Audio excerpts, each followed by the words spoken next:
पहाड़िया गांव के सरकारी अस्पताल में धर्म सिंह चिंतित खड़ा था। अम्मा, मुझे बेटा ही होगा ना? हाँ मेरे लाल, तुझे बेटा ही होगा, हमारे वंश का वारिस। मुबारक हो, आपको जुड़वा बच्चे हुए हैं। क्या? दो लड़के? नहीं नहीं, एक लड़का और एक लड़की। क्या? धर्म सिंह का सारा उल्लास धरा का धरा रह गया। अब उसे दूसरी चिंता सताने लगी, लड़की की शादी की। अम्मा, अब इतनी महंगाई में इस लड़की को कैसे पालू पोसूं? और इसकी शादी?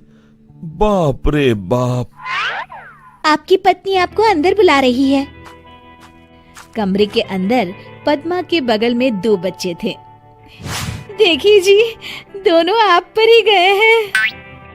अब लड़का कौन सा है? ये रहा।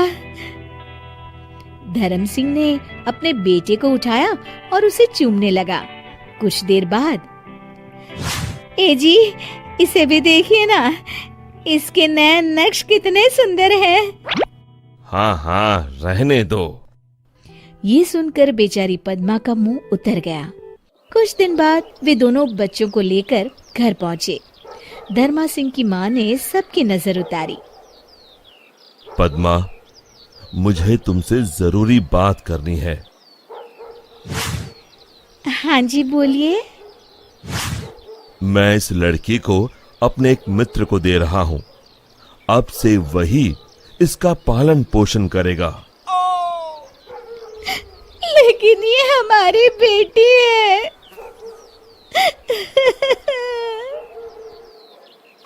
मैं जानता हूं, लेकिन मेरी बात समझने की कोशिश करो पद्मा। इतने महंगाई के जमाने में हम 2 बच्चों को कैसे पालेंगे? ऊपर से ये लड़की है, इसकी शादी ब्याह का खर्चा कहां से लाएंगे? मेरा जो मित्र है, उसकी कोई संतान नहीं है। वो हमारी बेटी को बड़े लाड़ प्यार से पालेगा, हमसे भी बेहतर। आप जब इतने बड़े परिवार को पाल सकते हैं, तो क्या आप इस नन्ही की जान को नहीं पाल सकते? पद्मा, मेरी बात समझो। हमारी आर्थिक स्थिति बहुत खराब है, हम इसे नहीं पाल पाएंगे। लाओ, इसे मुझे दे दो। पद्मा अपनी बेटी को पकड़कर रोती रही और फिर धर्म सिंह के ज्यादा जिद पर उसने रोते हुए अपनी बेटी को धर्म सिंह के हवाले कर दी। धर्म सिंह ने अपनी बेटी अपने दोस्त की पत्नी को दे दी, जो बच्ची को पाकर फूले ना समाई। यह धर्म सिंह अपने बेटे को लाड़ करने लगा। धर्म सिंह अपने बेटे को चलना सिखा रहा था। ये देख पद्मा अपनी बेटी का सोचकर रोने लगी।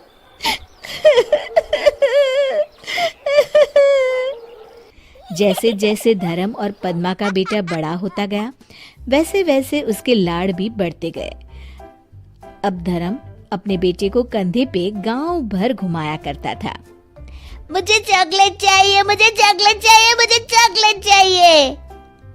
हाँ हाँ, ये लो। अब 20 साल बाद, बाबा, मुझे फटफटी चाहिए। लेकिन बेटा, तू तो हमारी परिस्थिति जानता है। मेरे सारे दोस्तों के पास फटफटी है, मुझे भी चाहिए। धर्म सिंह ने अपनी पत्नी के गहने गिरवी रख अपने बेटे को फटफटी दिलवाई। फिर कुछ साल बाद बेटे को व्यापार के लिए पैसे चाहिए थे, तो धर्म ने अपना खेत भी लाला के यहाँ गिरवी रख दिया। धर्म ने अपने बेटे के लिए गांव में एक किराने की दुकान खोल दी, जिससे अब उसका बेटा कुछ न कुछ कमा ही लेता था। और फिर बड़े धूमधाम से उसकी शादी भी करवाई। लेकिन ब्याह के बाद लाड साहब के तेवर और भी बदल गए। धर्म का बेटा हमेशा उससे झगड़ता रहता। बाबा, मैंने कहा था आपसे कि मेरे ससुराल वालों को ताने मत मारा करो, लेकिन आपको कहा मेरी बात सुननी है। अरे बेटा, मैं तो बस समधी जी से मजाक कर रहा था। मजाक? आप उन्हें ताने मार रहे थे। ऐसा कई दिनों तक चलता रहा और फिर एक दिन धर्म सिंह के बेटे ने अपने माँ बाप को उन्हीं के घर से बाहर निकाल दिया। पद्मा रोने लगी।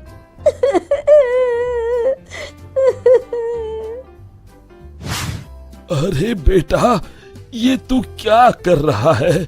मैंने सोचा था तू मेरे बुढ़ापे का सहारा बनेगा। बेटा मेहनत करे और आप आराम से ठाट से रोटी तोड़े, ऊपर से दिन भर खिटखिट। मैं काम करूं या आपकी खिटखिट सुनते रहूं? जाइए जाइए, अपना रोना कहीं और रोइए। बेटे की ऐसी कटाक्ष भरी बातें सुनकर धर्म सिंह पूरी तरह से टूट गया। पद्मा ने उसे उठाया और वो दोनों रोते रोते वहां से चले गए। दोनों चलकर एक मंदिर के पास पहुंचे। आपने सुबह से कुछ नहीं खाया, कम से कम प्रसाद तो खा लीजिए। दोनों प्रसाद खाने के लिए प्रांगण में बैठे और वहां पर एक बूढ़ी औरत प्रसाद परोसने आई। भाई साहब, आप? धर्म ने उस औरत की ओर देखा। भाई साहब, मैं आपके दोस्त रवि की पत्नी हूँ। आपको याद होगा कि 25 साल पहले आपने अपनी बेटी मुझे दी थी। वो देखिए आपकी बेटी खुशी, आज वो एक डॉक्टर है और साथ ही साथ एक वृद्धाश्रम भी चलाती है। बड़ी ही नेक है आपकी बेटी। ये सुनकर धर्म की आंखों से आंसू बहने लगे। पद्मा ने अपनी बेटी को रोते हुए गले लगा लिया और फिर पद्मा ने उनके साथ हुई सारी घटना बताई। माँ, पापा, आप लोग मुझे वापस मिल गए, मुझे सारी दुनिया मिल गई और मुझे कुछ नहीं चाहिए।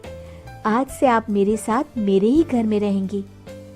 एक तरफ जहाँ धर्म सिंह के बेटे ने धर्म सिंह को घर से निकाल दिया और दूसरी तरफ उसकी बेटी ने उसे अपनाया, जिसे धर्म सिंह ने वर्षों पहले ठुकरा दिया था।